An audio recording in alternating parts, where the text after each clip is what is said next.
Welcome back to our channel, where today we are going to dive into the pressing issue of climate change. It's a crisis that has captured the world's attention, and rightly so. The impact of climate change is far-reaching, but it's easy to get lost in the complexities of the science and the politics that surround it. Today, we're going to break it down and discuss what we're doing wrong and how we can fix it. Transition slide. The science behind climate change. To start off, let's delve into some basic science. Take a look at this graph showing the levels of carbon dioxide in our atmosphere over hundreds of thousands of years. As you can see, there's a significant spike at the very end, which coincides with the Industrial Revolution.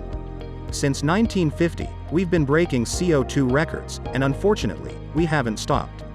The scientific consensus is that there's a 95% chance that human activity is the cause. One major contributor is the burning of fossil fuels like oil and coal, which release CO2 when used to power our homes, factories, airplanes, and cars. Additionally, the global population has tripled in the past 70 years, leading to increased consumption of products from animals, which release another pollutant called methane. All these greenhouse gases in the atmosphere trap heat from the sun, leading to the greenhouse effect. Now, the concern is not that the Earth is getting warmer. After all, it's the warmest temperature on Earth since the last ice age, but it's the speed of the warming that's alarming. Our world is currently about 1 degree hotter than pre-industrial times, which is considered manageable.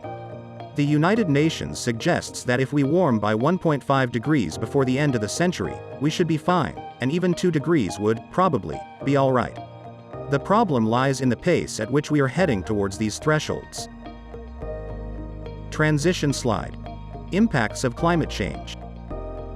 If we continue on this trajectory without slowing down, we could face catastrophic consequences within our lifetime and the lifetimes of future generations.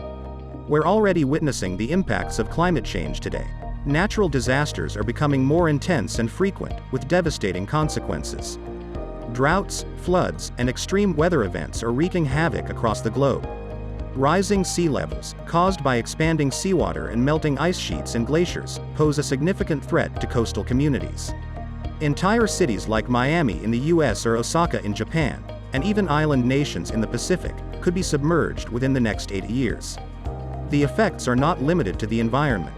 Climate change is also causing food and water shortages, displacing people from their homes, and leading to social and economic instability. It's a real threat to humankind, and we're not doing enough to address it.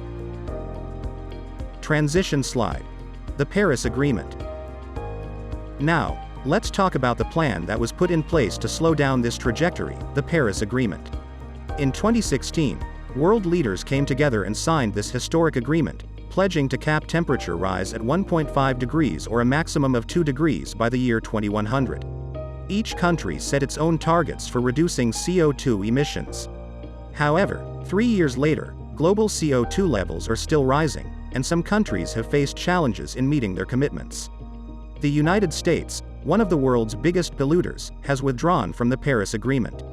Other nations have been criticized for not setting ambitious targets or pursuing policies that favor fossil fuels. Transition slide. Taking action. Despite these setbacks, there is positive momentum as well.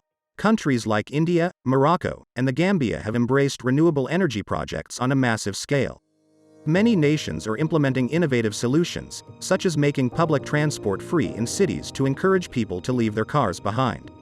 But what's needed now is an even greater push for change.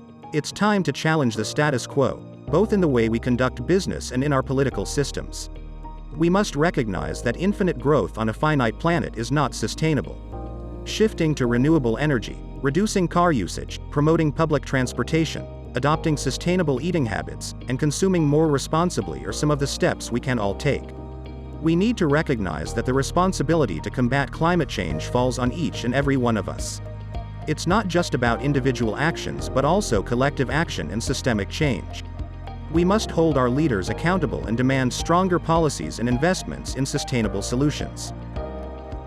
Closing slide. In conclusion, climate change is the crisis of our time, and we cannot afford to be complacent. We must act now, both individually and collectively, to reduce our carbon footprint and work towards a sustainable future for ourselves and generations to come. Thank you for watching today's video.